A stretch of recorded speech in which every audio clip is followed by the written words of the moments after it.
دا بعضې وخت کې خلک راشي تسبیح پکې چا راوستري قسم په خدای خلک سلیماګان او په دې موبایل لګیا دي لغړتې پغړتې کوي هغې پسې غواړو چې هغه ونه کړم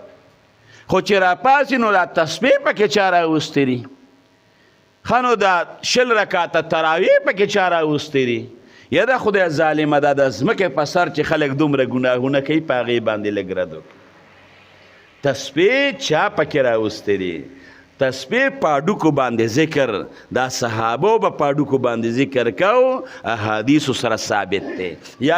ځان ته به بوجۍ ښودې وه د شپې بالو د کېدل چې هغه بوجۍ کې کوم هډوکي وو د کجور هډوکي چې به یې واړول نو بیا به د هغې نه پس وده کېدل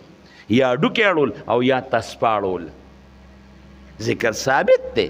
شمار سره هم راغلی دی چې دومره شمار سره سړي وي استغفار وي شمار به په صرف کې د شمار دپاره یو اله پکار ده تسبیح دا مذکرې دي هسې به درنه د الله نوم یېري او چې جیب ته دې ګوتې کو تسبیح در وکړې تا ته به د الله نوم یاد شي نو خلک پرېږدی وروڼو نوي نوي خلک به روځي ذکر شروع کې ذکر د الله نوم شروع کې لا اله الا الله شروع کې او درود شریف وایي درود شریف د درود شریف ډېر زیات برکت دی یو ټکې درته بس ویم بس کوم د جمعې ورځ ده او رمضان دی چې تنګ نشي